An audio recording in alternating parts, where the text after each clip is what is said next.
നിർത്താതെ അപ്പുറത്തെ ഒരു സിറ്റുവേഷനിൽ എനിക്കൊന്നത് സുഖമില്ല. ഞാൻ പാനിക്കായി പോയി. ഞാൻ ഇടിച്ചിട്ട് അങ്ങനെ നിർത്താതെ പോകുന്നതല്ല. എന്റെ വണ്ടിയിൽ വന്ന് ഇടിക്കുകയായിരുന്നു. സ്പീഡിൽ വന്നിട്ട് ഞാൻ ട്രിവാൻഡ്രം ക്ലബിന്റെ മുമ്പിൽ നിന്ന് ക്രോസ് ചെയ്യാൻ പതുക്കെയല്ലേ പറ്റുള്ളൂ. അത് നിങ്ങൾക്ക് CCTV-യിൽ കാണാം. ഞാൻ ക്രോസ് ചെയ്ത് ഒരു എന്തോ ശബ്ദം കേട്ട് ഇവർ താഴെ വീഴുന്നുണ്ടപ്പോൾ ആക്സിഡന്റ് ആണ് മനസ്സിലായി. അപ്പൊ തന്നെ ഞാൻ പെർപ്ലസ്ഡായി. ഉടനെ തന്നെ ഞാൻ സുബ്രഹ്മണ്യ ഹാളിൽ നിന്ന് ഫ്രണ്ട്സിനെ വിളിച്ചു പറഞ്ഞു ഒരു ആക്സിഡന്റ് നടന്നിട്ട് പെട്ടെന്ന് ആംബുലൻസ് എന്തെങ്കിലും അറേഞ്ച് ചെയ്യണം, എനിക്ക് ഇറങ്ങാൻ വയ്യാന്ന് പറഞ്ഞു. അങ്ങനെ ഞാൻ പോയി സ്റ്റേഷനിൽ വിളിച്ചു പറഞ്ഞു രാവിലെ എത്തിക്കോളാന്ന് പറഞ്ഞു. വയ്യാത്ത ആളാണ്. ഒറ്റയ്ക്ക് ഞാനാ ഓടിച്ചത്. എന്നെ കൊണ്ട് വയ്യ. ഞാനൊരു ക്യാൻസർ പേഷ്യന്റ്. ഇപ്പം ചിക്കൻ കുനിയെ അടിച്ചാൽ നിൽക്കുന്നത്. നിങ്ങൾക്ക് പകരില്ല, പേടിക്കണ്ടേ, കൊതു അടിച്ചാലേ പരത്തുള്ളൂ.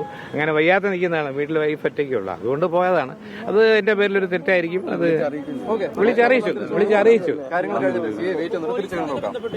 പിന്നെ രാത്രി വരാൻ ബുദ്ധിമുട്ടുള്ള അസുഖമാണ്. രാവിലെ വന്നാൽ മതി. എന്തോ പിന്നെ അത് തീർച്ചയായിട്ടും കൊടുക്കണം.